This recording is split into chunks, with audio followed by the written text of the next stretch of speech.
Hey, what's going on YouTube land? It's your boy TJ and welcome to my YouTube channel, Wrestling Nostalgia, where I get my reviews on the WWE shows and PLE events. And today we are going to be reviewing Backlash, May 4th, 2024. But before I get into my review, help me grow my channel, like, share, and subscribe, help me build my channel and all that other good stuff. And now that we got that out the way, now let's go ahead and get into my review of Backlash.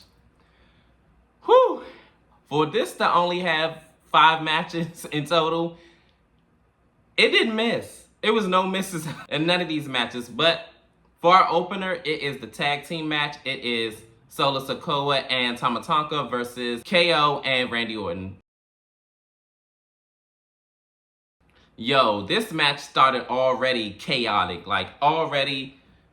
Once the 4 members get into the ring, and before they even get into the ring, Randy Orton and KO are over. They are singing all the lyrics to the Randy Orton song. They were cheering out of the room. You would have thought the world champion came in already. The way that the French people were going off on Randy Orton and KO. Like they got a hero's welcome. So once they get in the ring, all chaos breaks out. They all fighting each other, and they all over the place. They are all surrounding the ring and everything like that. So this is when Nick Atlas comes out and he says, "Look, stop it right now. I said enough. You know what? Since you don't care about the rules, I don't either. Have it your way. This is a street fight match. No countouts, no disqualifications." So they went all out, full force. Just was beating each other all outside of it. They were all in the arenas and the raftways. They were just beating each other. It got so bad they had to do a picture in the picture to keep up with all the action because Solo and and Randy were fighting in one half, and then Tama Tonga and KO were fighting in another, and different parts of the arena. And it was just so crazy. But the good majority of this match, Solo and Tama Tonga were getting beat on. I remember it was at one point in the match when Tama Tonga and KO were by the announcer's table. He was just going in beating them up, and then he rips his shirt off and gets Randy Orton to whip him with a kendo stick twice. And man, his back looked messed up. It was beat red. I was like, dang. He is getting beat on. And then I remember another point in the match, KO ended up putting Tama Tonga through the table, and he was like, ah. And I was like, what's going on here? So then, it's like they was kind of one-upping each other too, because I remember at another point, Randy Orton got put through a table by Solo Sikoa with a Samoan drop. Yo, this match was all over the place. And then I remember at another point of the match, way towards the end, Tama Tonga ended up trying to suplex KO through the chairs that he set up. And the crazy thing about those chairs, the chair spot, when he was, each chair that KO kept picking up, he was hitting Tama Tonga with, and then he set up the chairs to do the chair spot. So when he was trying to suplex him, he was like, So he wound up doing his fisherman reverse suplex on the top rope, and it looks like he was gonna win the match 1-2, and then his brother comes out, another member of the bloodline, I'm guessing, and he ended up pulling the referee out of the ring, and then he looked like, yeah, I did it. So then he winds up getting the steel steps, hitting Randy Orton with it, and then hitting KO with it. So this is when Solo Sikoa comes out, and he finishes KO off with the Samoan spike, and 1, 2, 3, he picks up the win for his team. Yes, they are the winners. Solo Sikoa and Tama Tonga with the help of another bloodline member. Don't remember his name, so I'm not even going to try. But this match was definitely, it did not miss. I'm glad Nick Atlas came out and made this a no DQ match. This was wild. It was all over the place. I loved it, no misses. I'm definitely interested in seeing the dynamics of this new formed bloodline and what is it gonna bring these upcoming weeks on SmackDown. In this next matchup, it is the Women's Championship match, which the reigning WWE Women's Champion Bayley is putting up her championship against Naomi and Tiffany Stratton. Yo, Tiffany really showed out. And she showed out hard in this match. And she pretty much kind of shine through in this matchup. But anyways, let's get right into the match. Tiffany already started on her BS, like knocking out Naomi, and then she went on from there. Like her and Bayley kind of mixed it up, and then her and Naomi, and then Naomi and Bayley kind of teamed up to try to, take her out, and they all were doing their thing and things like that. It was pretty even. I remember at one point in the match where like Naomi was about to get sunset flipped over by Bayley, but she was like standing over top of her. So then Tiffany just double kicked her, kind of aided Bayley to get the pinfall, but Tiffany ended up drop kicking her too after that. And then like from there, it was just chaotic. It was another point in the match where Tiffany Stratton wound up having Naomi outside of the ring, and she wound up doing her springboard cartwheel elbow move. And this is when she threw Naomi over the railways. Tiffany was all like, oh, what time is it? And I'm like, girl, time for you to get back in the ring so that way you can finish this match, girl. And then Bayley dives out on Tiffany Stratton, and then like from there, it was just all over the place. I remember another point in the match where like Naomi was we gotta talk about this. Naomi was literally clapping on Tiffany Stratton's head. And now Naomi with Stratton. I ain't never gonna get that spot on my head, bro. I remember another point, Tiffany Stratton tries to do her Alabama Slammer on Naomi, and Naomi cartwheels after she cartwheels, and then Tiffany cartwheels again, and then she finally hits her Alabama Slam on the announcer's desk, and then she gets Bayley and then does the same thing and then hits the Alabama Slammer on the table, and then she gets both women in the ring, and then she tries to do her prettiest moonsault on both of them. But they rolled out of the way just in time, and then as Tiffany is running after both of them, they hit a 1D on Tiffany Stratton. Roll through. Naomi though, double team neck breaker. That was amazing that they did that. Now, as you know, it's every woman for herself. It's down to Bayley and Naomi. They trade off blows and they fight it out. And this is when Naomi rolls up the Oklahoma roll on Bayley, and then Bayley switches us over and puts all her weight down onto Naomi, and 1, 2, 3, she gets this victory.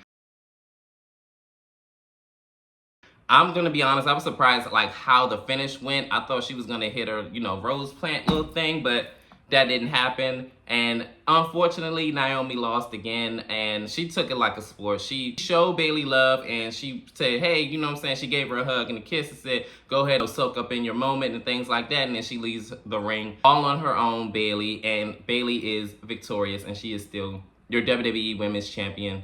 I'm not gonna lie, I wouldn't be surprised somewhere down the line Tiffany Stratton dethrones Bayley at some point. Just put Tiffany Stratton in like different feuds and things like that, and work her way up into like a SummerSlam program with Bayley, and then she wins it at that point.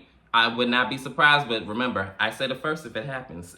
In this next matchup, it is for the World Heavyweight Championship. The reigning world champion Damian Priest takes on main event Jey Uso for the world title. Yo, this match had way more fists thrown than wrestling holds, to be honest with you. Jey Uso did not come to play, neither did Damian Priest.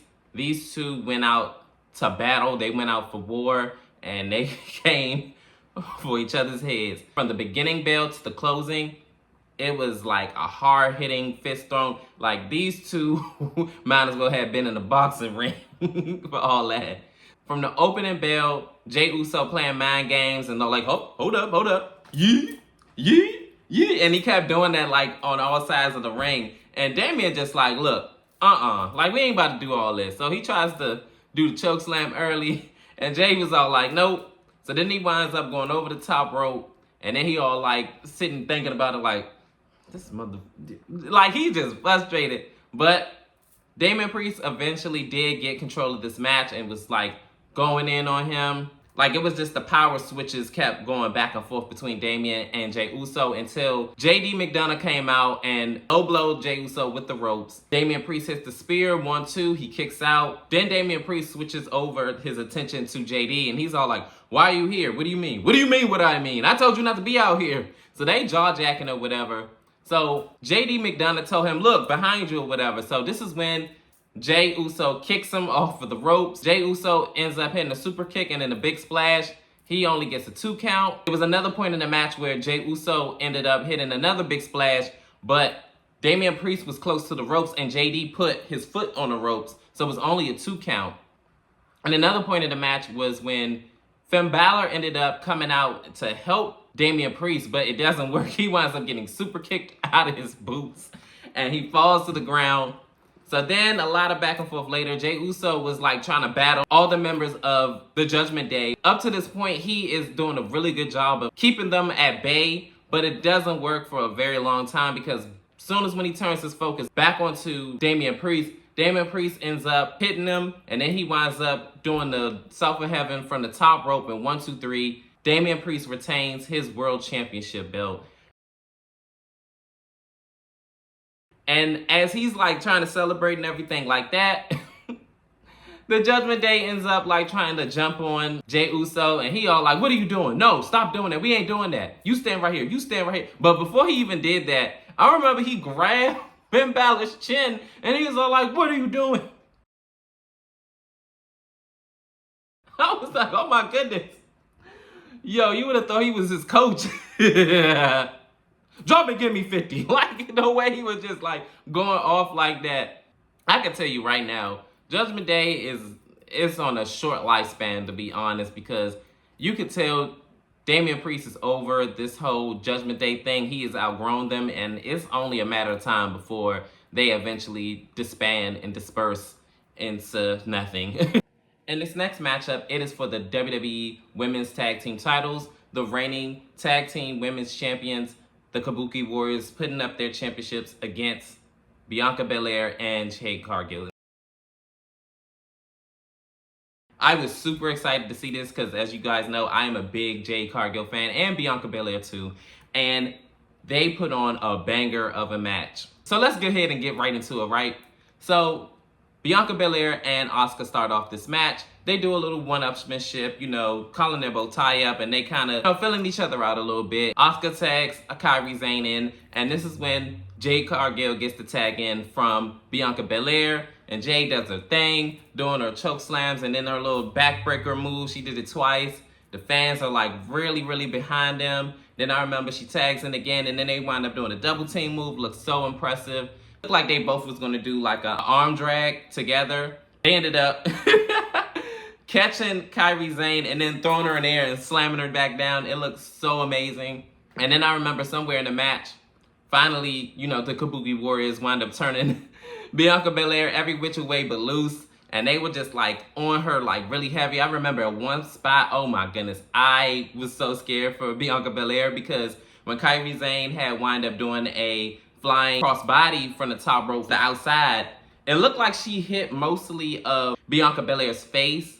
And I was like, ooh. And then you could tell like she hit her face kind of hard because she was still kind of like this. I was like, oh no, not again. Because I remember this is a callback from when Bianca at WrestleMania like a couple of years ago with Becky Lynch, she wound up having like the same thing kind of happen to her when she tried to do that Molly go round Becky did, and she kicked her in the face. I was like, whew, and she had a swollen eye after that. And I was so pissed off at Becky for that BS. But anyways, throughout the match, finally, after a bunch of beatdowns and stuff like that later, Bianca still fought back. But she finally tags in Jade Cargill. She runs loose. She is beating up the Kabuki Warriors, and she is doing her thing. The powerhouse is legal. Cargill, crossbody, off the top. Bianca Belair now, double team. Oh my goodness, Kairi Sane, look at that. Belair has turned things around. And then, like, towards the end of the match, I remember Kairi Sane and Asuka tried to double team up on Jade Cargill. It works briefly, but not for a long time. So she ends up keeping them at bay. And then Kairi Sane was on the top rope because I think she was going to do her insane elbow on Jade Cargill. But Jade was not having it. She wound up trying to do like a crossbody. She catches her, and then she winds up doing, and I love when she does that, when she has her opponent on the shoulders and then she ends up turning it into a jaded. That was amazing. Sane!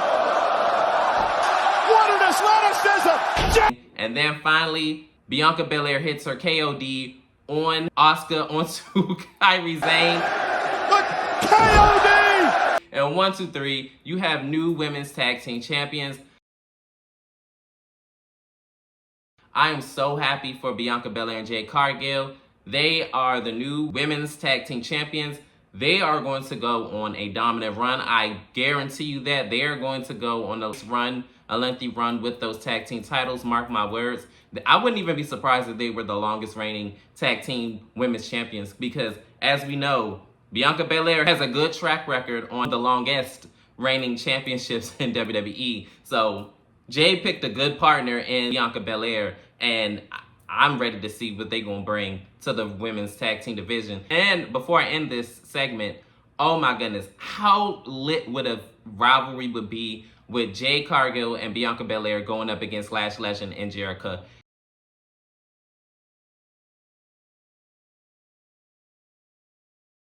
If that is the agenda and we see that at NXT Battleground, barn burner. I hope oh my goodness, I hope that'll get like a match of the year candidate for tag team match or whatever.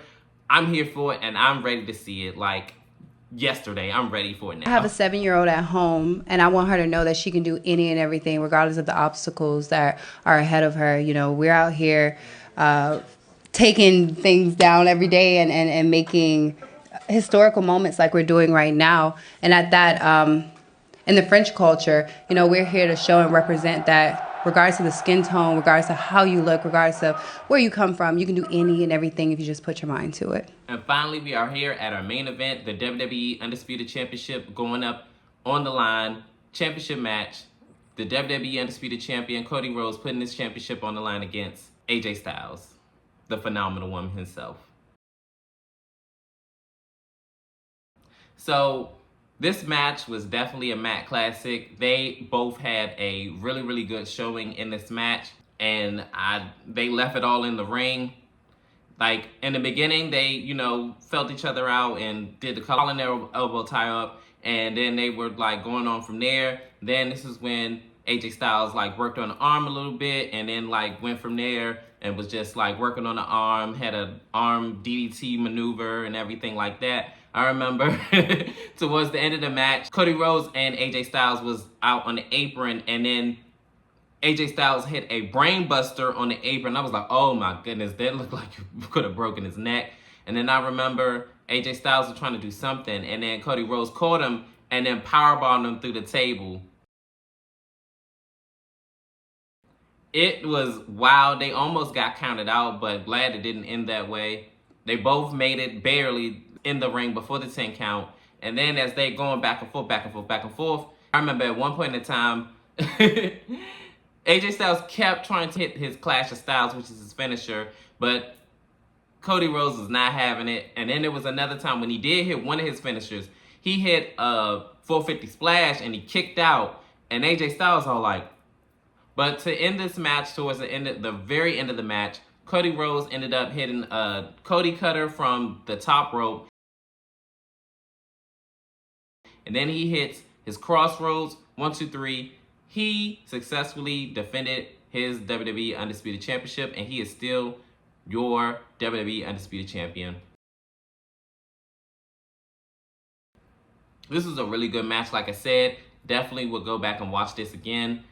Let me know, comment down below, how did you feel about the Backlash pay-per-view overall? Like, the only bad thing I have to say about this pay-per-view is I wish it was at least 2 more matches, or maybe like 3 men matches, 3 women matches to like even it out, or something like that to that effect. I would have definitely preferred that, and not 5 matches. That's the only bad thing that I have to say about it. But other than that, all these matches slap, and everything was top tier. I have nothing bad to say about any of these matches, to be honest with you. I was thoroughly enjoyed. But comment down below, how did you feel about it? But again, like I said before in the beginning of the video, like, share, and subscribe. Help me grow my channel and all that other good stuff. Y'all know how this go. And peace, TJ. I'm out.